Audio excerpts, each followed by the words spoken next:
안녕하세요. 문사탑 문서연 선생님입니다. 이번 시간에서는 자료 분석의 그 시작, 비율과 절대치를 구분하는 그 내용을 가지고 선생님과 함께 공부해 보도록 하겠습니다.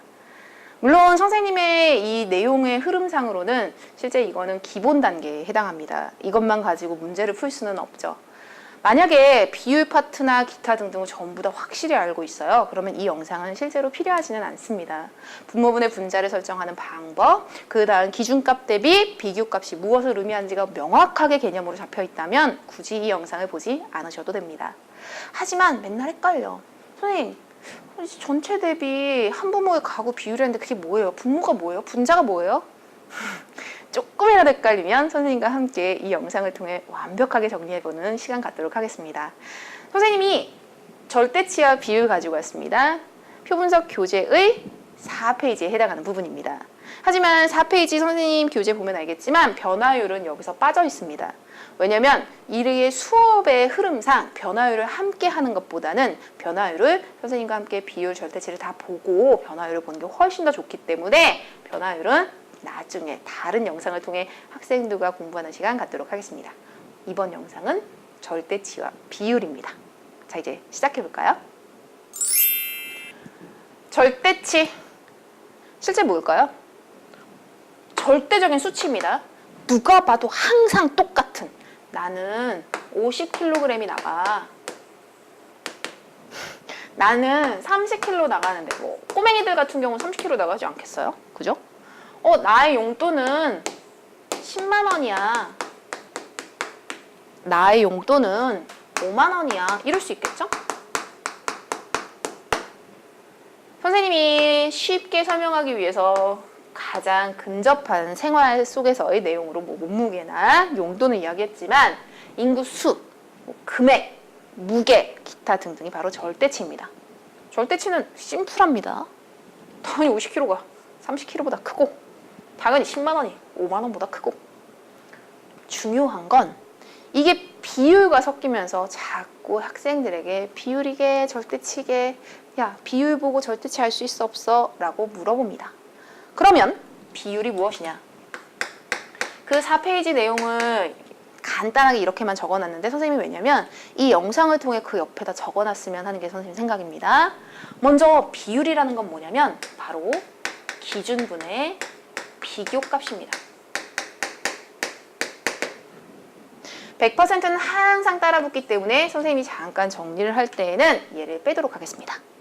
그래서 기준분의 비교가 바로 비율의 개념입니다. 그런데 이 기준분의 비교는 실제 전체분의 부분일 수도 있습니다. 이것도 원래는 처음이니까 선생님이 100% 쓰는 겁니다. 이렇게. 비교값의 비율이 되는 거죠. 즉, 비교값의 비율 혹은 부분값의 비율을 이렇게 표현하는 것입니다. 자, 어디 한번 볼까요? 기준분의 비교요? 전체분의 부분이요? 실제로는 기준분의 비교가 더 큰 개념입니다. 왜냐? 기준분의 비교를 가지고 기준을 전체로 잡으면 되거든요. 그러니까 전체분의 부분은 학생들이 또 정리하기도 쉽습니다. 그래서 전체분의 부분부터 잠깐 봅니다. 전체분의 부분. 선생님, 전체 몸무게 중에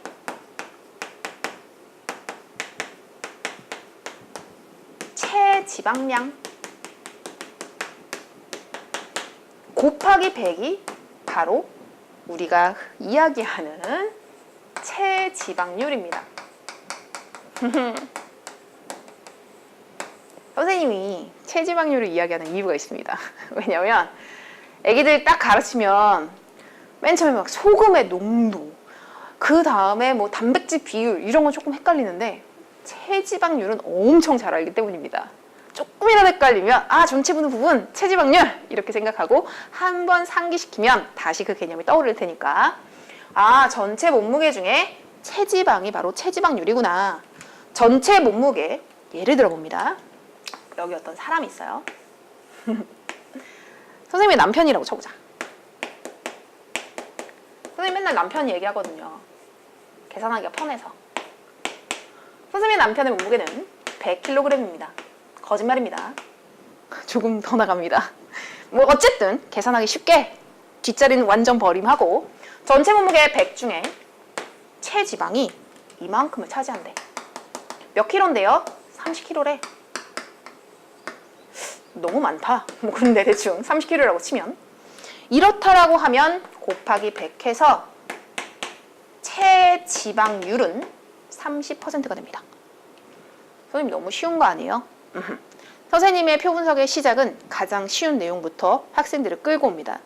애기들이 확실하게 아는 것부터 차근차근 한 단계씩 올라가면 어느 순간 어그러지는 때 다시 그 밑단계 내려와서 아는 것부터 자꾸 차근차근 끌어올리면 전부 다 알 수 있다는 게 선생님 생각이거든요. 그런데 생각해봐요. 과연 선생님 잠깐 빠집니다. 30%의 체지방 모두 똑같은 체지방의 무게를 얘기할까요? 아닙니다. 예를 들면 여기에 선생님이 있습니다. 선생님은 50kg입니다. 거짓말입니다. 훨씬 더 많이 나갑니다. 계산하기 귀찮았으니까. 그런데 선생님도 체지방이 30%래. 그러면 선생님의 체지방의 양은 15kg입니다. 아하, 다르죠? 즉, 같은 30%라고 할지라도 그 분모값, 전체 값에 따라 해당되는 분자의 값이 각각 다를 수 있다는 거 이해하셨죠? 선생님, 이건 너무 쉬운데요? 비율에서 전체분의 부분이라고 하면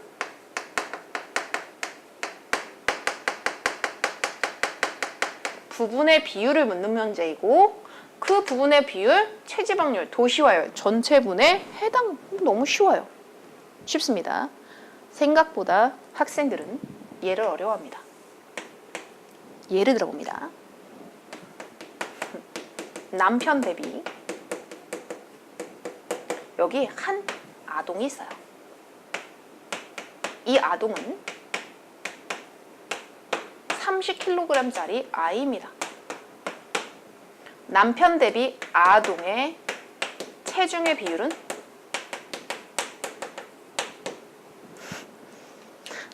여기서 만약에 조금이라도 헷갈리면 다시 돌아옵니다. 전체분의 체지방 100kg에서 30kg, 30%는 쉽게 나왔는데 다른 두 대상을 하나를 기준값으로 하나의 비교값을 물어보는 비율엔 애기들은 여기서부터 이제 헷갈리죠.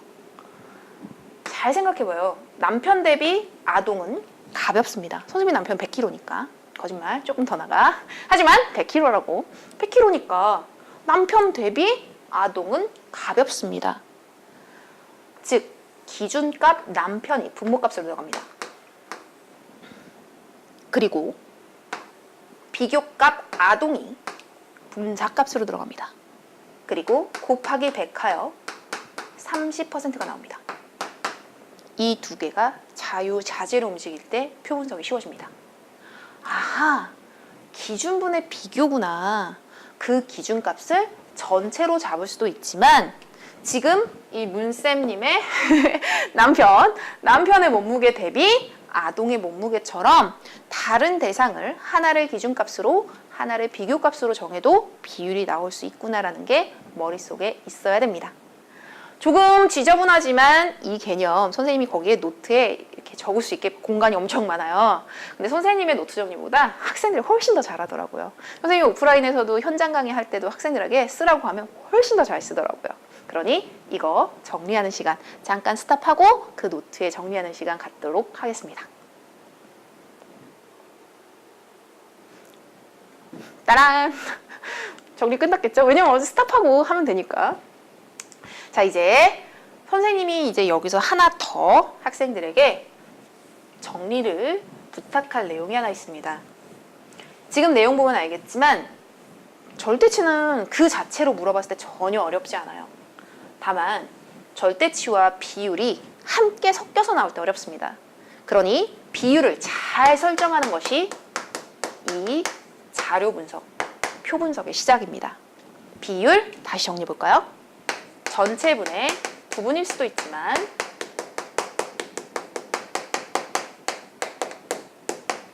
기준분의 비교일 수도 있습니다. 자, 앞으로 선생님과 공부를 할 때 이거 분모분의 분자로 쓸 수 있겠죠? 문제에 따라 분모가 전체값일 수도 있지만 문제에 따라 기준값일 수도 있습니다. 이건 학생들이 문제마다 분모분의 분자값 설정이 가장 먼저기 때문에 이게 부분, 기준 이거 잘 보고 확인해야 됩니다. 분모분의 분자 알파분의 베타라고 해봅니다. 그러면 이걸 어떻게 쓸 수 있느냐? 알파 대비 베타입니다. 알파 중 베타의 차지 비율입니다. 알파에서 베타가 차지하는 얘는 전체를 기준으로 정한 경우지만 그리고 얘가 이제 부분이 되겠죠? 왜냐면 전체 중 이만큼 여기에서 얘가 차지하는 비중이 이러니까 하지만 이 경우에는 전체일 수도 있지만 기준일 수도 있습니다. 아까 선생님의 남편 대비 아동의 몸무게처럼 말이죠. 선생님의 남편은 100kg였는데 이 아동은 30이었죠. 그러니 이 형태처럼 남편 대비 아동은 30%도 나올 수 있습니다. 근데 이 경우는 어떤 경우도 또 해당되냐면 아동 대비 남편의 비율도 가능한 경우가 있습니다. 남편 100이 분자값으로 올라가는 경우죠. 이 경우는 333.3333%가 됩니다. 왜냐? 이 경우가 바로 기준 대비 비교가 증감률과 연결됩니다. 그러니 가장 먼저 기준값을 잘 정해놓는 게 이 내용의 가장 핵심입니다. 자, 이제 절대치와 비율 구분하는 시간 가졌습니다. 잠깐 선생님이 여기서 설명을 해주는 건 이거 잠깐 스탑하고 학생들 다시 분모분의 분자를 알파분의 베타라고 한다면 알파 대비 베타, 알파 중 베타, 알파에서 베타가 차지하는 비중 이런 식으로 해서 학생들 그 노트에 혹은 노트는 아니죠. 책에 그 옆에 자리에 적어놓고 솔직히 선생님은 이건 포스트잇 하나에 이렇게 적어놨으면 좋겠어요. 왜냐? 분모분의 분자가 헷갈릴 때마다 그 포스트잇 띄워서 문제 옆에 붙이고 그 다음에 정리하는 거죠. 그러니 이건 포스트잇에 정리하는 시간 갖도록 하겠습니다. 선생님이 잠깐 빠져 있을 테니까 또 스탑하고 이거 포스트잇에 꼭 정리해 주세요.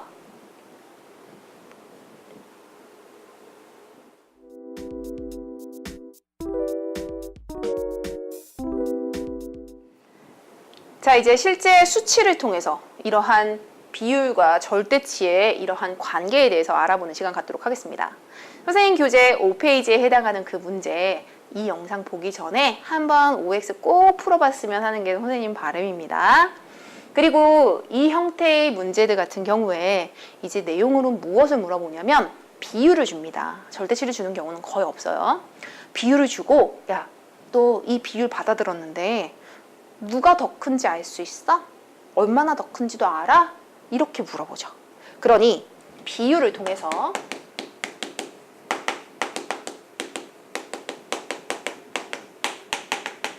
절대치의 대소 구분이 가능한가? 이게 포인트입니다. 그런데 선생님이 여기도 써놨지만 전체를 같은 절대치를 쓰는 경우 이 경우에는 알 수 있습니다. 그게 무슨 말이에요? 자, 봐요. A 플러스 B 플러스 C가 100%입니다. 뭐 이게 핵가족, 확대가족, 기타가족일 수도 있을 거예요. 그런데 각각의 비율을 합쳐서 100이면 얘가 알파에 대한 절대치를 갖겠죠? 이것의 A%, 이것의 B%, 이것의 C%이기 때문에 A, B, C 각각의 절대치 비교가 가능합니다. 그러니 학생들이 이런 표를 받았을 때, 아, 얘네가 합쳐서 100이네. 그 노부모 부양에 대한 견해를 스스로 가족 국가, 아, 이렇게가 100이구나. 그런데 20대가 대답한 사람의 수, 그리고 30대가 대답한 사람의 수, 그리고 40대가 대답한 50대, 60대가 대답한 사람의 수들이 다 다를 겁니다. 그러니 이 경우에 이런 식으로 같은 전체의, 즉 분모값을 쓰는 경우는 이것의 8.6%, 이것의 88.5%, 이것의 2.9%가 되면서 서로 비교할 수 있는 거죠. 아, 더해서 100%인 애들끼리는 그 비교를 통해 절대치의 대소도 구분할 수 있구나. 자, 이제 봅니다. 1994년 20대 중 가족이 노부모를 부양해야 한다는 인구수. 20대에서 대답한 사람, 노후 준비가 되어 있다고 대답한 사람 어떻게 해야 되는 건데요? 라고 이야기를 하면 알파명이라고 치면 가족의 노부모래 알파의 100분의 88.5가 됩니다. 국가가 부양해야 되는데 알파의 100분의 2.9가 됩니다. 그러니 얘가 더 많죠. 아, 1994년 20대 중 가족이 노부모를 부양해야 한다는 인구수는 국가가 부양해야 한다는 인구수보다 많구나. 답입니다. 왜냐? 다시 봅니다. 각각이 합쳐서 전체 100%를 이루는 경우에는 그 비교를 통해 절대치의 비교도 가능합니다. 오케이? 자, 이제 다음 거 볼까요? 2번입니다. 1994년 30대 중 가족이 노부모를 부양해야 한다는, 만약에 30대를 베타라고 놨어. 그러면 가족이 노부모를 부양해야 되는데 그럼 베타의 100분의 89.1이겠죠? 거기에 비해서 국가가 부양해야 하는데 베타의 100분의 2.6이 되겠죠? 그러니 더 많습니다. 이 경우도 알 수 있습니다. 전체 100%에 대한 절대치를 같이 쓰는 애들끼리는 서로 비교 가능하구나. 절대치를 같이 쓰는 애들끼리는 서로 대소 비교가 가능하구나. 오케이? 자, 이제 반대 경우입니다. 즉, 분모, 절대치를 같이 쓰지 않습니다. 같은 절대치가 아닌 거야. 즉, 분모값에 해당하는, 뭐 때로는 전체일 수도 있고 때로는 기준일 수도 있는데 그 값이 같지 않다라면, 이 경우죠. A, B, C 더했어. 100이야. D, E, F 더했어. 100이야. 그런데 얘는 뭐 알파가 될 수 있고 얘는 베타가 될 수 있겠죠? 절대치가 달라. 이 경우 같은 전체로 절대치를 쓰지 않습니다. 그러니 얘네들끼리 비교할 수 없습니다. 자, 볼까요? 1994년 가족이 노부모를 부양해야 한다는 인구수는 20대는 88.5%입니다. 30대는 89.1%입니다. 하지만 사람이 얼만데? 20대 얼마인지 어떻게 알아? 30대 얼마인지 어떻게 알아? 그러니 비교 불가합니다. 많다가 아니라 모른다입니다. 이해하셨죠? 마지막 4번 문제입니다. 가족이 노부모를 부양해야 한다고 대답하는 20대의 사람의 수니까 절대치네. 그런데 가족이 부양해야 되는데 1994년, 그냥 여기다 쓸게요. 1994년은 88.5%였지만 2002년에는 66.5%입니다. 선생님, 그러면 1994년이 더 많지 않아요? 모릅니다. 왜냐? 1994년 이렇게 대답한 20대 사람 수 알파와 2002년 전체 100에 뭐 얘는 A라고 쳐볼까요? 알 수가 없습니다. 알파의 88.5%, A의 66.5%인데 누가 더 많은지 알 수 없는 상황에선 얘를 비교할 수 없습니다. 그러니 X입니다. 전체, 즉 분모값입니다. 그 전체를 같은 절대치를 쓰지 않는 경우는 서로 절대치에 대해서 비교할 수 없구나 라는 게 바로 이 문제의 포인트입니다. 자, 이제 이 다음 페이지 6페이지의 내용을 가지고 선생님과 정리하는 시간을 가질 겁니다. 그런데 이게 진짜 중요합니다. 잠깐 선생님과 함께 이 내용을 보기 전에 먼저 이걸 다 1번부터 5번까지 문제 있죠? 그 5번 문제를 전부 다 풀고 꼭 정리하는 시간 가져야 됩니다. 잠깐 문제 푸는 시간 갖도록 하겠습니다.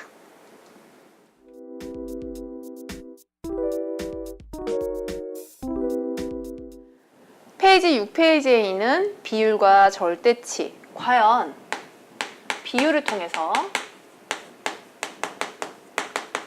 절대치의 대소 구분이 가능한지, 혹은 비율 자체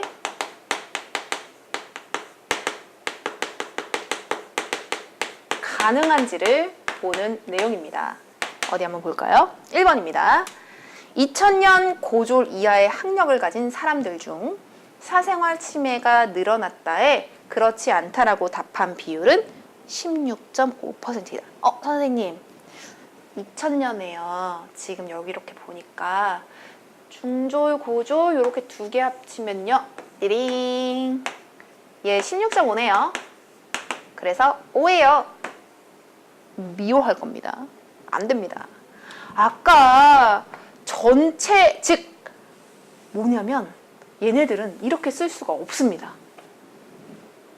얘네들은 이 질문의 내용을 잘 보면 이렇게 박스 두 개가 중졸 이하의 얼마인지는 모르지만 이 사람들에게 질문 하나, 질문 두 개를 이렇게 한 상태예요.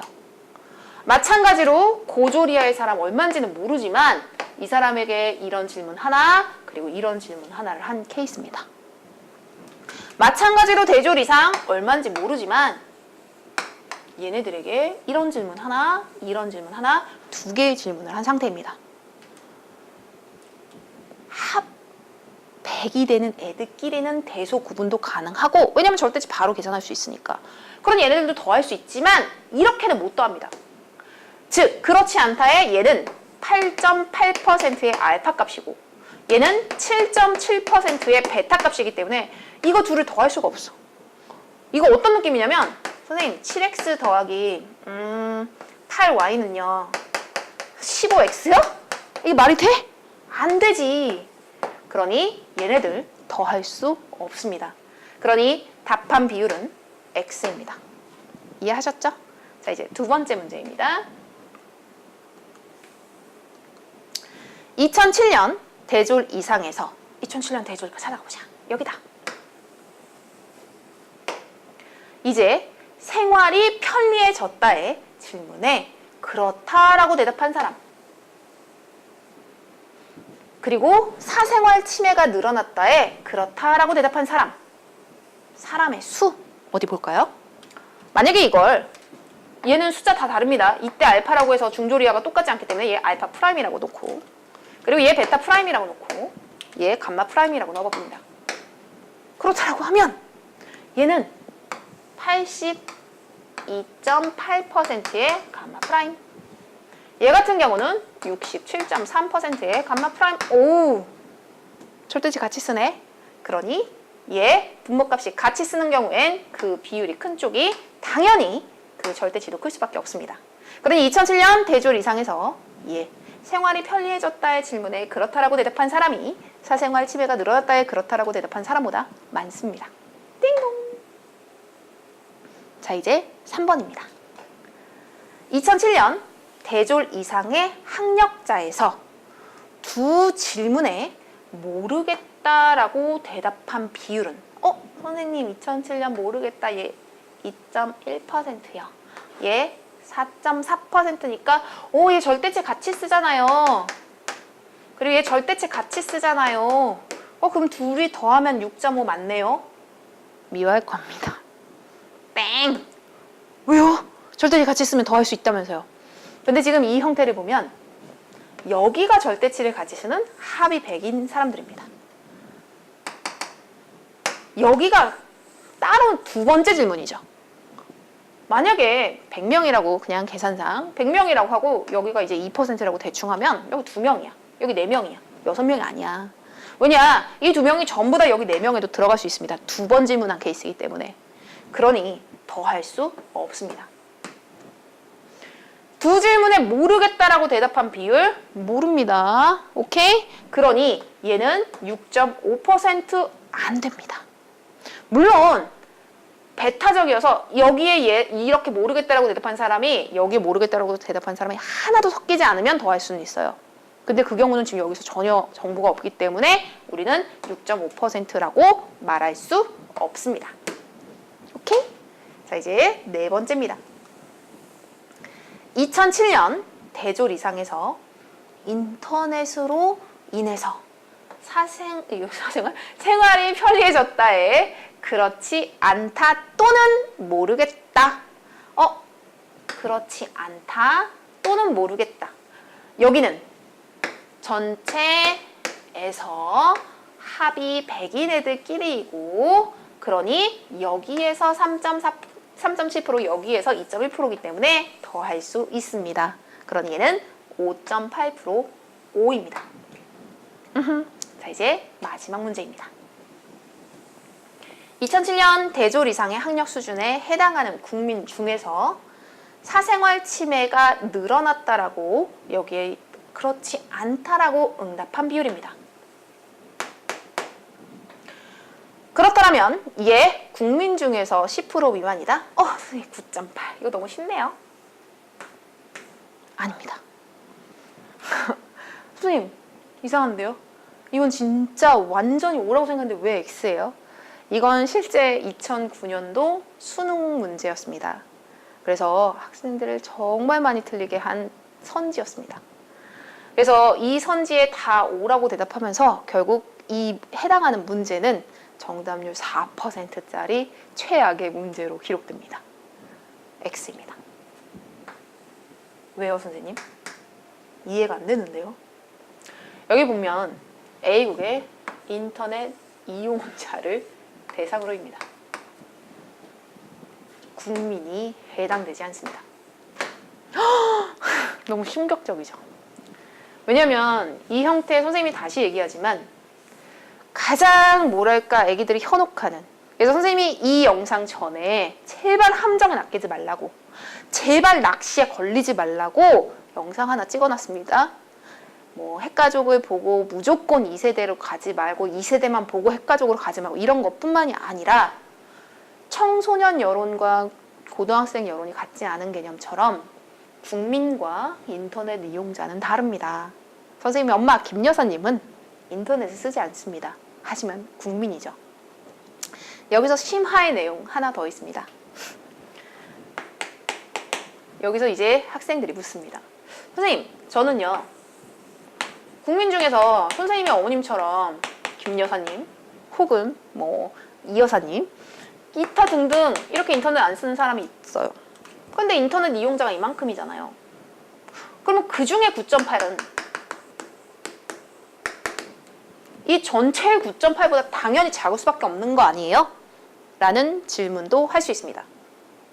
왜냐하면 선생님이 문제를 딱 받아들면 모든 오류의 가능성이나 기타 등등을 다 검토하거든요. 그렇다면 이거 오잖아요. 아무리 인터넷 이용자 그리고 국민이 다르다고 할지라도 국민이 더 크잖아요. 이 경우는 맞습니다. 그런데 이것도 오류 가능성이 있습니다. 예를 들면 몰디브. 선생님이 이거 예전에 학생한테 설명해 줄 때 몰디브 인구수 확인했는데 잊어버렸어요. 나중에 네이버에 찾아서 여기 몰디브 인구수 이렇게 찾아놔서 이렇게 자막으로 넣어야 되겠어요. 몰디브 인구수는 아주 작은 관광 국가입니다. 그래서 몰디브 인구수는 뭐 예를 들면 뭐 100만 명이라고 쳐요. 100만 명도 안 됐던 것 같아, 내 기억에. 그런데 몰디브에 놀러 오는 관광객은 그 인구수를 초과합니다. 그래서 만약에 인터넷 이용자가 그 국민보다 많은 경우도 있을 수 있는 거예요. 그치? 이런 경우 안 나오지. 왜냐면 너무 극단적이잖아. 그런데 선생님이 이야기하는 건 모든 오류 가능성에 대한 이야기입니다. 즉, 이 경우가 대부분 이렇다라고 생각하지만 뭐 몰디브, 바티칸, 로마 안에 있는 바티칸은 국민 수가 10,000명 정도밖에 안 되나? 10,000명도 안 되나 그럴 거예요. 근데 또 관광객은 엄청 많아. 관광객한테 인터넷 한 거야. 저런 거 왜 하는지 모르겠지만 예를 들면 했다고 쳐. 그러면 그 비율은 또 다를 수 있습니다. 이렇듯 분모분의 분자의 설정을 완벽하게 할 때 이 자료 분석의 시작이 이루어집니다. 이제 다 끝났습니다. 선생님과 함께 알파분의 베타, 분모분의 분자, 기준분의 비교, 전체분의 부분 알아보는 시간 가졌습니다. 그리고 그런 비율을 가지고 절대치의 대소를 구분할 수 있는 때와 없는 때, 그리고 그 비율에 대해서 합산이 가능한 때, 그리고 합산이 불가능한 때도 보았습니다. 이제 알겠죠? 선생님이 애기들한테 이야기하는 부분은 뭐냐면 이런 기본이 다 다져 있어야지 자료 분석에서 분모분의 분자를 잘 설정할 수 있고 그래서 이 비율을 가지고 절대치도 더 쉽게 찾아낼 수 있습니다. 만약 알파분의 베타, 즉 분모분의 분자를 아주 쉽게 설정하는 학생들이라면 굳이 이 영상은 필요하지 않겠죠. 하지만 조금이라도 헷갈린다면 이 길지는 않지만 이 짧은 영상을 통해 한번 정리하는 시간을 가지고 내가 비율을 이렇게 설정해야 되는 거 이제 꼭 잊어버리지 않아야 되겠다라고 다시 한번 상기하는, 생각하는 시간 가졌으면 좋겠습니다. 자, 이제 다음 시간에는 선생님의 파트, 비율 파트에 크게 3가지 있다 그랬었어요. 비율, 전체 비율. 그리고 전체 파트 각각 비율, 그리고 증감률, 알파, 베타, 뭐가 더. 자, 그 첫 번째 시간 비율, 전체 비율이 이 다음 영상으로 이어집니다. 그걸 알면 시험 문제에 요즘 최근에 나오는 문제의 거의 절반 이상의 핵심 개념입니다. 그러니 다음 영상 꼭 다시 한번 만나뵙도록 하겠습니다. 수고하셨습니다.